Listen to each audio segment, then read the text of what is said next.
बैठकीमध्ये सविस्तर राज्याच्या अनुषंगाने चर्चा केली असं तुमच्याकडे सांगितलं?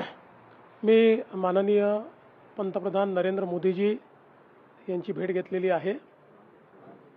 राज्यामध्ये एकूण प्रशासन आणि प्रकल्प या संदर्भातली माहिती मी त्यांना दिली। केंद्र सरकारच्या सोबत काही प्रकल्पांची आमची चर्चा चाललेली आहे।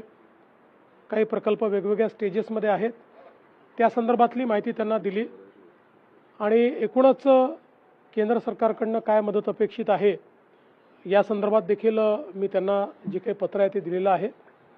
अतिशय चांगली चर्चा झाली आहे। पूर्वी देखील जेव्हा जेव्हा आम्ही केंद्र सरकारकडे मदत मागतो त्यावेळी ती मदत मिळते, मग ती हायवेजच्या संदर्भात असेल, रेल्वेच्या संदर्भात असेल किंवा आपलं जो काही उत्तन विरार कॉरिडॉर असेल, अशा विविध प्रकल्पांच्या संदर्भात, मेट्रोच्या संदर्भात, आपल्या नदीजोड प्रकल्पाच्या संदर्भात, अशा विविध संदर्भात वेगवेगळ्या स्टेजेसवर जे काही आपले प्रकल्प आहेत त्याची त्यांना माहिती देऊन आणि त्याला कसं एक्सपिडाइट करता येईल या संदर्भातला हा प्रयत्न होता।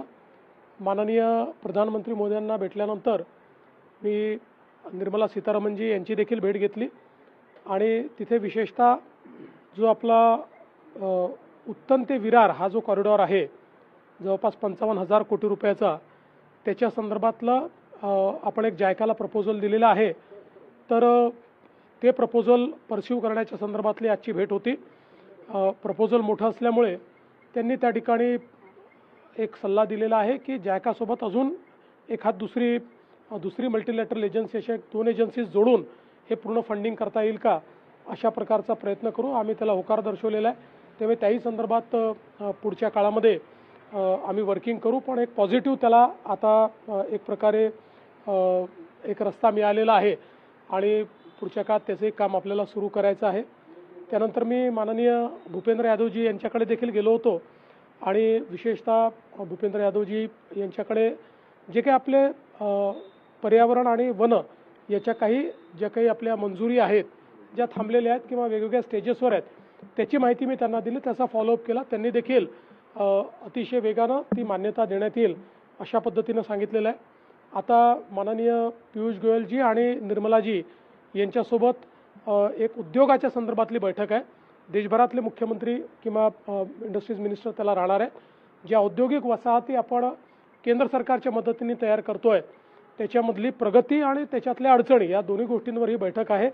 आपल्याकडे विशेषतः शेंद्रा बिडकीनला आपण आता ॲडिशनल 8,000 एकर जमीन ही ॲक्वायर करतो आणि अतिशय यशस्वी अशा प्रकारे आपली ही औद्योगिक वसाहत DMICच्या अंतर्गत झालेली आहे। तर त्यामध्येही केंद्र सरकारने काही हिस्सा घ्यावा आणि आपल्याला ॲक्विजिशन करता निधी द्यावा अशी एक मागणी आपण त्यांच्याकडे केली आहे। दुसरं, जो काही दिल्ली नागपूर कॉरिडॉर आहे त्याच्यावर एक औद्योगिक वसाहत तयार करण्यासंदर्भात केंद्र सरकारने सांगितलं होतं। तर सावनेरला त्याकरता 6,000 एकर जागा आपण जी आहे ती ॲक्वायर करतोय।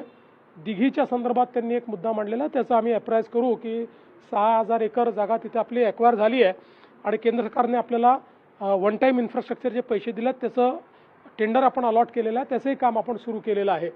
याच्या व्यतिरिक्त काही आपल्या छोट्या मोठ्या मागण्या त्याच्यामध्ये आहेत। विशेषतः जो काही मुंबई बेंगलोर कॉरिडॉर आहे त्याच्यावर आपल्याला जी काही एक MIDC तयार करायची आहे, जयकुमार गोरेजी त्याकरता झालेले आहेत, तर त्या संदर्भातलं एक आपली मागणी आहे, तर ती पण आपण त्यांच्यासमोर ठेवतो आहोत आणि चांगल्या पद्धतीनं केंद्र सरकारचा देखील आपल्याला फायदा मिळतोय। विशेषतः भव्य स्कीममध्ये जास्तीत जास्त इंडस्ट्रियल पार्क्स हे महाराष्ट्राला मिळावे या दृष्टीनं आजची बैठक आमच्याकरता मला असं वाटतं महत्त्वाची। आज अर्थात त्याचा निर्णय होणार नाही, आज आम्ही केवळ प्रपोजल देतो आहोत, पण पुढच्या काळामध्ये निश्चितपणे तोही एक फायदा मिळेल।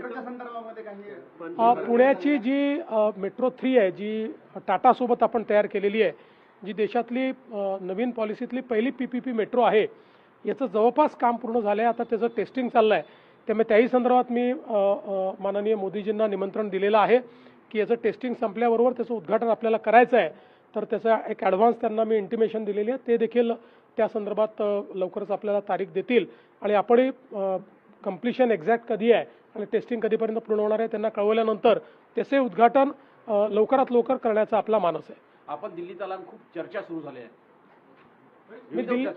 मी दिल्लीत असलो तरी चर्चा होतात, मुंबईत असलो तरी चर्चा होतात.